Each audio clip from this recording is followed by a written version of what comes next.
Commuter rail or commuter railroads, a topic that's been gaining attention as of late, with the need to reduce the dependency on the automobile and thus dependency on fossil fuels, as well as an overall concern for the environment. Commuter rail or commuter railroads are by no means a new concept in themselves, having been developed way back in the 1800s, where railroads who often own the land next to their tracks would set up towns and thus provide trains to connect these towns to the main population centers, aka cities, thus giving their property more value as it could actually be utilized by the average everyday worker, thus giving the land that much more value when the railroads would eventually sell it off, as long as said town was close enough to a major population center. The accommodations on these commuter trains covered a wide range. The average commuter, as they began to be known as, only required basic accommodations to get them to and from work. This often translated into seats that weren't even padded and very limited legroom to boot, which is what made up the bulk of these particular trains. However, there were also far more wealthier clientele that expected more luxurious accommodations and had their own private cars. This practice continues to this day, with several private groups continuing to own their own commuter car that's attached to a regular train, providing essentially a guaranteed seat for any of their members, as well as slightly more luxurious accommodations. The railroads for the time would have this particular segment of the transportation market sewn up, as there really was no other way to get between population centers and the suburbs at this time. Well, unless you didn't mind taking a day or two to get there. Things would begin to change in the late 1800s with the advent of the trolley car and the development of the interurban railroad, essentially a long-distance trolley line, made practical due to the fact that these cars were now propelled by electricity and not horses.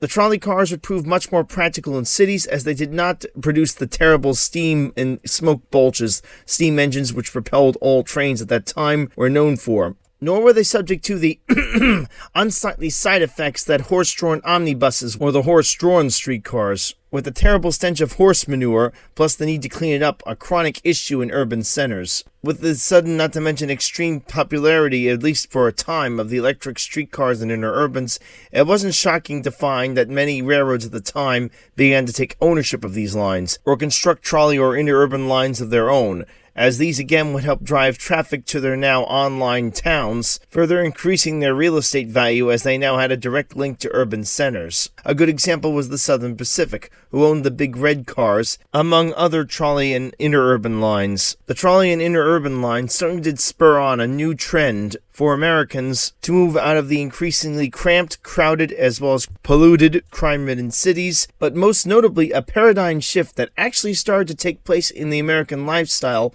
way back in the 50s when the automobile hit its prime, would shift this trend into overdrive. The American city/urban environment began to be looked more and more down upon by the American citizen in as early as the 1920s. With living quarters becoming increasingly cramped, crime rising, and a seeming lack of exposure to nature with the exception of parks and other such recreational facilities. At this point in time, there slowly but surely began a shift in which the middle class decided it didn't want to live in the ever more cramped, crime-ridden cities, where most jobs at that time were located and still are today, and would rather buy their own plot of land where they could build a house and have a backyard and basically their own little piece of paradise outside the urban limits. The trolley car and the commuter train again made this concept possible, as up to the point where the train, as well as the trolley car, and eventually the automobile came into existence, it was not uncommon for someone to live their life within 10 miles of where they were born, because of the lack of transportation. But once the 20s hit, there became a huge movement to get out of the cramped urban environments at an ever more rapid pace than ever before. And what was making this then unique phenomenon possible? As mentioned before, the electric trolley and interurban lines certainly had their effect, but the most notable factor was the automobile, or rather the mass-produced automobile that was also made very reliable, not to mention very affordable. This concept was essentially developed by Henry Ford I, who, like much of the American population at that time, had grown up in isolation on a farm, and not being able to travel to the city, at least without great difficulty, having to literally walk the entire distance. This would eventually lead Ford years later, after a few notable failures, to come up with a mass-produced vehicle. Ford accomplished this by introducing the assembly line and his famous Ford Model T. The end result of this was a dramatic shift in the way of life of America. Up until this point, people essentially lived their lives according to the railroads. Towns were named after the railroads, and essentially people ran on the train's schedules, as the trains basically dictated when someone could travel from A to B. The automobile gave the average American the ability to afford something that would take them where they wanted to go, when they wanted to go, allowing said Americans to be in complete control of their destinies, and not dependent upon a railroad or trolley timetable. By the 20s and 30s, notably improved roads further caused the automobile's popularity to explode, and the competition and success of competing car companies such as Oldsmobile, Chevrolet, and Cadillac, which would wind up under General Motors, as well as the Dodge Brothers automobile company called Dodge, that would eventually become part of Chrysler, would ensure an almost unending supply of new cars for the American citizen that were also very affordably priced as well as high quality. And, if they could afford it, by this point, luxury cars with more comfortable interiors, better rides, more powerful engines were also available. In addition to, at least for a time, reducing the need for commuter services by the railroads, the automobile began to seriously eat into railroads' passenger revenues, especially for short-haul day trips. This situation would continue to worsen until World War II essentially put the brakes on, if you will, the American automotive industry, as all the American manufacturers had to change their attention to producing products that would support the war effort, with very few exceptions, thus stopping cars in their tracks, if you will. Even if one was fortunate enough to own an automobile by this point, it would be extremely challenging to keep it on the road due to things like gasoline rationing, causing shortages, rubber shortages causing tire shortages, as this was a commodity largely diverted to wartime service, and a general lack of spare parts, as all of these companies that produced these vehicles, Chrysler, GM, as well as Ford, as well as the independent automakers outside of Detroit, such as Stutz, Studebaker, Packard, and Hudson, as well as the ever-growing assortment of subcontractors that produced smaller parts for these automobiles, such as spark plugs, starters, etc., had all been pulled into war production service. With the end of World War II came a huge boom in new families wanting to live in new houses that were out of urban areas. This made the idea of suburban living very popular in the American psyche. This idea was further fueled by bills passed in Congress to make it very inexpensive for American returning GIs to get good deals on mortgages. Also, many of these families who had had their wives go to work while they served in the military now had plenty of cash to spend and could afford to buy things like, you guessed it, cars. With all this in mind, it looked like the American landscape would be forever dominated by the car. Automobile as well as home ownership became a symbol of prosperity for the middle class. The automobile also gave the families who were able to take ownership of one, those said families, the freedom to travel how and when they wanted. However, it wasn't all steak and onions, or Wiener Zwiebelrostbraten as we Germans know it as. To quote my now long former high school history teacher, with increased freedom comes increased responsibility. With more and more cars sharing the same roads, accidents became more common, as well as breakdowns, and the headaches of transporting oneself to work, which could result in a dim light being cast upon said employee, if said employee was late and or consistently so, or even worse, missed a critical function like a very important meeting because of this, or back home after work, which of course came after a long day of dealing with demanding clients as well as demanding bosses. Now all rested on the former train commuting employee. In short, the increased freedom the car gave us in terms of commuting became an increased hassle for the commuter. And thus, as the 50s moved into the 60s, and especially the 70s, with fuel prices rising and accidents increasing ever more, as well as traffic jams and other safety concerns, the commuter rail pass began to slowly but surely replace the car as a symbol of prosperity for the middle class, especially as the fuel star of 1970s rolled in. Don't get me wrong, people still bought cars, especially in areas where commuter trains and or systems didn't exist. There was simply no other way to get around in these places. However, where commuter lines, trains, etc. did exist, they were being used differently. Now it was more about family outings and getting the kids to school, etc. But this would also start to have an adverse effect on the demand for the automobile. It was now no longer necessary for a suburban family to own two cars, especially where public transportation was easily accessible, when one car would do just fine. With the commuter past getting the breadwinner or winners to their jobs, and the car largely reduced to sitting in the garage until it was time to do something fun with the kids on the weekend, like a family trip to a shopping center, a beach, or maybe even to grandma's house. Or the seemingly ultimate rite of passage for a middle-class American family, a long-haul American car trip to Disney World or Disneyland or some other theme park, or American landmark like the Hoover Dam. Now, one would think this would have caused a boom for the railroads, who were at the time struggling to recover their passenger traffic, and this new influx of commuters who were paying fees each way, causing them to rake in some serious cash. Unfortunately, this was far from the case. You see, a regulatory agency in the United States called the Interstate Commerce Commission, which had been set up in 1887 to regulate the railroads, had become ever aggressive in controlling how the railroads did business. In addition to restricting what lines the railroads could abandon and or merge with, this agency also had almost complete control over the pricing railroads placed on commodities and or passenger traffic. This included commuter trains. The rates by this point had been pushed so low that railroads, even if they were to fill these commuter trains to the brim, would still lose money. Worse still, in order to run this particular class of service, which was again mandated by the government by this point, and thanks to pricing controls would have to be run at a loss, the railroads had to maintain their tracks up and beyond the normal level they would need for freight traffic, which was another increased expense on top of the losses they already were occurring in providing this service. Now, one might come to the very simple conclusion that the railroads simply should have banded together and jumped out of the commuter business collectively. Well, that wasn't possible either, because government regulations required them to maintain it. In short, thanks to ICC meddling and other insane government regulations requiring low-priced fares for commuters, this particular boom in commuter service not only failed to be a helping hand for railroads who could have definitely used it at the time, but a smack in the face to railroads. Not to mention a dropped anchor threatening to take the railroad companies down along with it. And this would actually happen in a few cases, such as the Central New Jersey and the New Haven Railroad,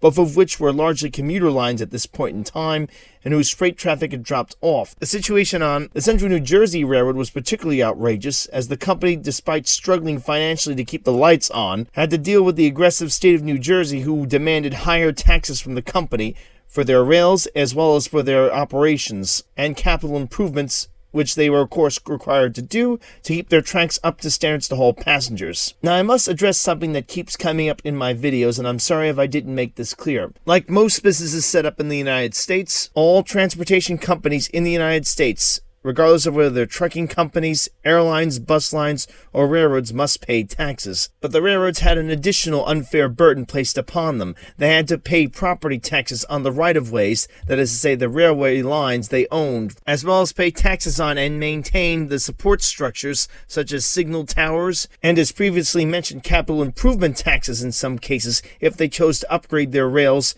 and make any other modifications to them. Not to mention the cost to maintain these said tracks. In short, while it is certainly true that trucking companies have to pay taxes on the roads that their trucks utilize to get from point A to point B, and airlines are charged for utilization of the airports they fly out of, and bus companies once again must pay for the roads they utilize from getting from point A to point B, the railroads had to pay taxes on the ownership of their tracks, plus to maintain them, and were still, in cases like the Jersey Central, taxes on the higher standard of maintenance they needed to maintain on their tracks. The higher maintenance itself being enough of a burden by itself. Again, this was required of the state so they could continue to run their mandated commuter service, which again, just to rub this all in, was also being mandated to be run at a loss. This insanity continued through the 70s. The equipment these commuter trains were being operated with definitely reflected this, with the exception of the lines such as the Northeast Corridor, which continued to operate with vintage 1930s built GG1s, although these were very reliable workhorses, or aging early 1900s vintage self-propelled coaches, better known as MUs, and the electrified sections of the Erie and Lackawanna commuter railroad lines, which continued to run with prehistoric self-propelled MU coaches, which could trace their heritage back to the early 1900s. Most were being run with first-generation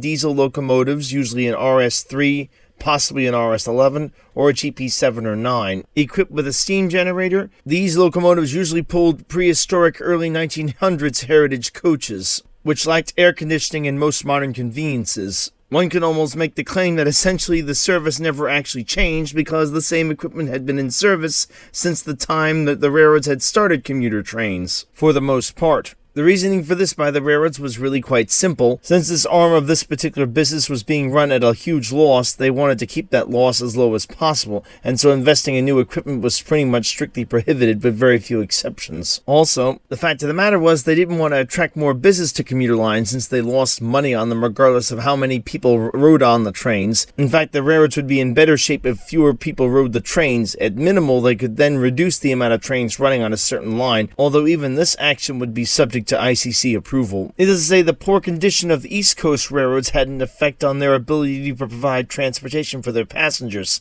Obviously, the tracks were kept maintained as required, as that simply wasn't something the railroads could get around. Although there are at least a few circumstances where this appears to have been somehow circumvented. The one thing the ICC seemingly couldn't demand was to make sure that this transportation was reliable, with breakdowns and other delays caused by derailments and other such issues becoming ever more relevant due to deferred maintenance on rolling stock and other such problems. The situation was again far worse on the East Coast railroads, in which all these regulations threatened to put into a death spiral. A good example of this craziness can be found on one particular railroad, and our first example as to what happened to many of the railroads that provided commuter service during this period in time. By this point in the mid-1960s, the Central New Jersey Railroad was struggling to keep its head above water. There had been much resistance locally to the railroad's pleas to have their taxes reduced and for some kind of subsidy for its commuter services at minimal. That said, the local New Jersey politicians seemed to be against the railroad in every way possible, almost seemingly cheering for it to go bankrupt. Finally, it seemed as if some of the politicians got the message that the commuter railroad actually had to exist if the commuters that rode it were going to get to their jobs, especially considering many New Jerseyans preferred to commute via rail to the New York City area in order to get to their jobs. And if these commuters were unable to commute via rail, this would not reflect well on said politicians. And so plans are finally put together to reduce the taxes and apply subsidies to the railroad to keep the commuter lines going. While this did eventually happen, it came far too late to save the company from going over the falls, and it would eventually wind up in bankruptcy and rolled into the Conrail system at the start of its operations in 1976. The New Haven Railroad, who originally operated track in Connecticut, New York, and Massachusetts, which a few years prior had been taken over by the Penn Central, was in an even more dire situation than even the Central of New Jersey was at that time, as essentially all of its freight traffic, with very few exceptions, had been lost. The company now was nothing more than a money-losing commuter line being supported by a company that was headed for bankruptcy. Went bankrupt along with its parent company on June 26, 1970, and would again be rolled into Conrail in 1976 when that company started operations. The Erie and Lackawanna Railways, who also operated commuter trains in New Jersey, and would eventually merge to become the combined Erie-Lackawanna Railway. Unfortunately, this company would end up suffering a similar fate. Although, unlike the previously mentioned companies, it still had plenty of freight traffic to keep it going, and in fact it even managed to turn a single year of profit during its time as the Erie-Lackawanna, but would eventually push the Erie-Lackawanna into bankruptcy, came seemingly from out of left field. In 1972, Hurricane Agnes severely damaged the Erie-Lackawanna, and the heavily in debt by this point company simply could not afford the repairs. With no capital to rebuild, the company declared bankruptcy and would eventually be thrown in with Conrail in 1976. While it was true that most of the bankruptcies and insanity and instability all occurred on the East Coast, railways that supported commuter trains, there were a few exceptions. One specifically comes to mind was the Rock Island Railroad. This railroad's territory included much of the Midwest. It even had a line extending as far out to Colorado in the western United States. It also went as far north as Illinois and went as far south as Tallahassee in Texas. The territories the railroad occupied had a lot of high-density commuting, and thus the company was a pioneer in some of the modern concepts of a commuter train, most notably the dual-mode locomotive, aka the road switcher. The concept was developed specifically for the railroad's Granger lines, a line known basically for running through an agricultural district that, in addition to needing the ability to obviously haul grain, wheat, and other such agricultural products, also needed passenger service. And I might add, very low density passenger service. The only way this makes sense is to have an engine that can essentially do it all. This is where the concept of the road switcher comes from. Alco would be the first to take up this concept, although GM did have a similar type engine, which essentially was an extended variant of its NW line of switchers, but it referred to it as a terminal switcher designed to take occasional passenger service and mainly handle switching jobs around passenger terminals. That said, the bespoke built for the Rock Island Alco RS-1 was the first successful road switcher in terms of profitability in the United States, and would spawn a whole new generation of road switchers from Alco, which would eventually be followed up upon by GM with its GP7 and 9 models. Needless to say, this class of locomotives was used extensively on the Granger lines for the Rock Island Railroad, as well as some of its other commuter areas. The main advantage, again, was that the engine could be used for both freight and passengers, as well as short-haul locals, which made up a lot of the agricultural dealings the Rock Island was involved with, and thus could be justified for a low-density section of railroading for both jobs, but could also be utilized as a freight locomotive on other lines in a pinch if necessary, as well as a switcher, saving the company millions and millions of dollars, as it only had to maintain one class of locomotive and fewer of them to essentially accomplish all the jobs required for this low-density railroading. And the road switcher type locomotive would become essentially the only type locomotive being manufactured in North America, with a few exceptions. This had become a very intelligent and very necessary move for the company, as it unfortunately would begin to develop business problems based upon its business model. The Rock Island's troubles had started as far back in the 1950s, as management began to realize the company was essentially a big fish in a small pond. Essentially, there were too many railroads in its area of operations. These railroads included the MOPEC, Chicago, Burlington, and Quincy, who would eventually become the Burlington Northern, the Milwaukee Road, as well as the Chicago Northwestern Railroad. All of these companies were competing for the same traffic, and thus there would not be enough to go around and keep the company afloat and viable. The only way to survive, it was thought, was to merge with another company. And to its credit, the Rock Island at this point would make the judgment call to start looking for a merger partner, before the situation got to the point where it was unsustainable. With attempts to merge with the Chicago Northwestern as well as the Milwaukee Road falling apart essentially before they got started, the railroad in which the company would eventually choose to be its merger partner would be the Union Pacific. This would create a mega system of a railroad that would cover the Midwest as well as the West United States. The process of merging with the UP would begin in 1964, which incidentally was the Rock Island's last year of profitability. Getting this approved, though, would take some time, as well as some wining and dining and feasibility studies, both of which would be paid for by the Rock Island in an effort to make the railroad appealing as a takeover partner. Unfortunately, this is where the company made a fatal mistake. Instead of doing its best to keep its equipment up and looking for new business solutions to keep surviving, it instead would go the other way and start cutting back on maintenance to its rolling stock and equipment as well as its tracks, doing the absolute minimal to keep the company going, so it would have enough cash to survive until the upcoming merger. The logic being that the company didn't need to maintain things beyond a certain point, the company assuming that the UP merger would be approved long before this took a serious toll on the railroad. The end result, when all the hurdles had finally been cleared and the Union Pacific was indeed interested in buying the company, and protests from nearly every neighboring railroad in the territories the Rock Island served were finally gone through, which further lengthened an already lengthy approval process by the ICC, and the ICC had finally given its long-awaited clearance, the whole process totaling 10 years. The Rock Island had allowed itself to deteriorate to the point where it looked like something out of a war zone and was certainly not the Union Pacific's first choice as a merger partner. The end result, the Union Pacific walked away from the deal and the Rock Island was set adrift yet again in 1974. Attempts were made to bring the Rock Island back from the brink, and they actually were quite successful. With John W. Ingram now at the helm of the company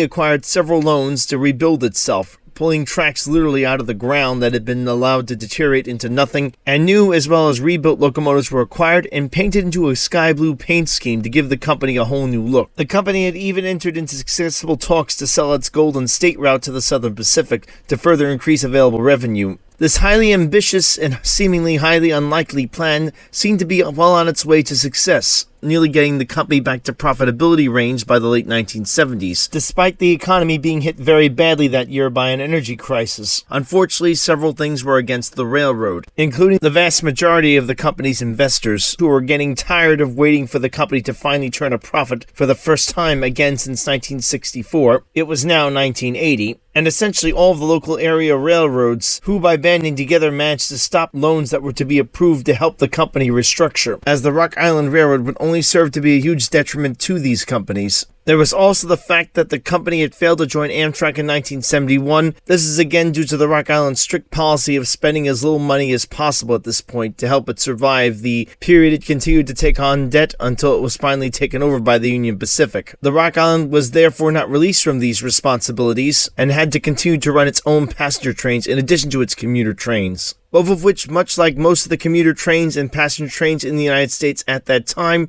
were essentially dropped anchors, causing the company to incur even more debt. By this point in time, its commuter trains were composed of aging E units from EMD, some of which were bought used from the Union Pacific, and early 1900s era passenger coaches. There were a few exceptions to this in the form of double-decker modern commuter cars. The last straw appeared to be a strike that was organized by the Brotherhood of Airline and Railway Clerks, which occurred in 1979. Unhappy with their outdated work agreement, they essentially walked off the job, despite pleas from the management to take a look at the books and see the precarious financial situation the Rock Island was in. Determined to not let this strike stop the company from recovering, Ingram and the upper management team worked together to keep the traffic moving and getting the clerks' job done, assisted by the few clerks who dared to cross the picket lines. Tonnage continued to increase, and by the 6th week of the strike, the company had somehow managed to move 30% of its pre-strike tonnage.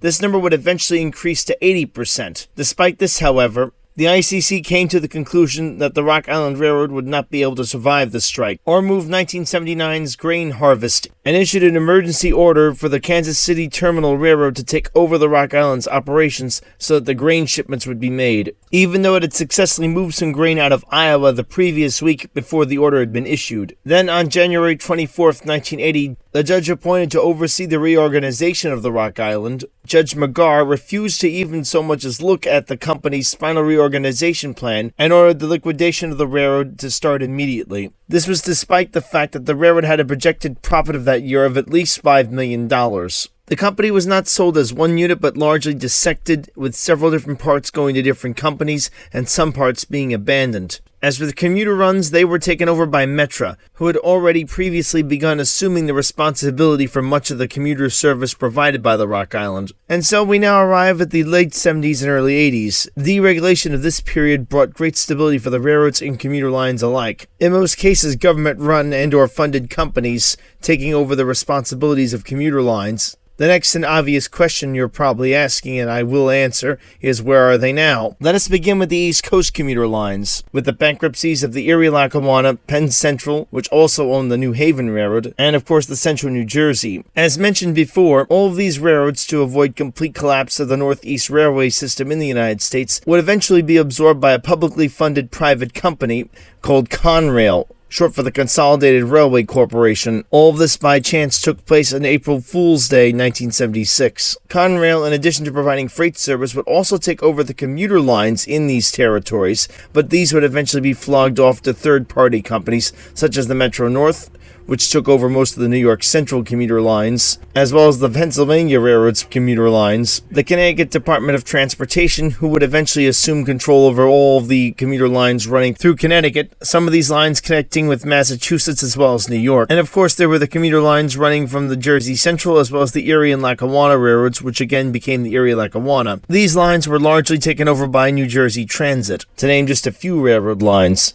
As for the Northeast Corridor, after 1971 it became the property of Amtrak, who promptly started to bring it back up to its old standards. As for the commuter trains that operate on the Northeast Corridor, these would be taken over by the local state transportation companies. Once these state-run companies assumed control, they probably began to purchase modern equipment to run these runs, which was much needed at that time, as again most of it dated back into the early 1900s. Out on the West Coast, the Southern Pacific's Peninsula commuter line, aka the commute route, was likewise taken over by the California Department of Transportation, known as Caltrans, and simply renamed Caltrain. With these mergers and takeovers alike came huge upgrades in the rolling stock. On the East Coast, for example, gone was the 1900s heritage rolling stock, replaced with more modern but still bare bones Comet-style coaches, which were air-conditioned and lighted using electricity from the locomotives, which themselves would be rebuilt to modern standards, allowing them to supply HEP power for these new coaches and meet all modern commuters' standards.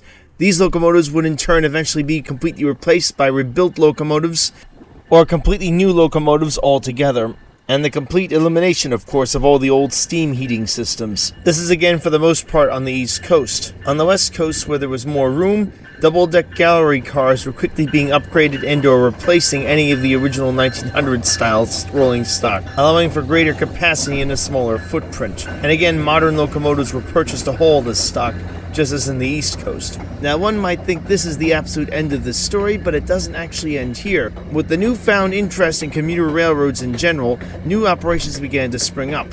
One of the most notable was the Metrolink commuter system on the West Coast in California. Again, the concept was to get more Americans out of their cars and onto trains to thus reduce the crowding of the highways and the infamous pollution problems the state has faced for several years.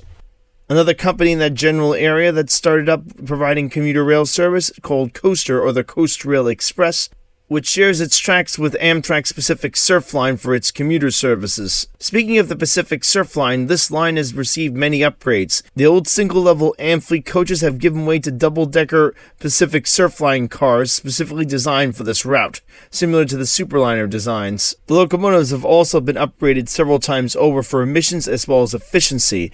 Originally, the F-40s were displaced by F-59PHs, before those in turn were replaced most recently with Siemens Charger locomotives. These extremely lightweight, modern, and efficient locomotives meet the new stringent Tier 4 emissions standards, which have been in more recent times introduced by the EPA in the United States. And these new commuter lines are not restricted just to the West Coast. They've also started popping up on the East Coast. Operations in Florida, for example, such as Tri-Rail and SumRail, operating with modern double-decker cars and modern locomotives. And while these trains don't quite have all the luxuries of a full-blown passenger train, they come a close second. And the whole commuter mentality is not just limited to trains, it's also coming back full circle to trolleys. Many old once derelict trolley lines are being uncovered and carefully being restored to service, and under a whole new marketed name, light rail transit. This whole movement is being spurred on by the failure of the propaganda being propagated by politicians and car companies alike, as well as bus manufacturers, that trolleys were inefficient and useless, not to mention accident prone and or prone to causing accidents with automobiles and street traffic alike, and buses were more efficient and more practical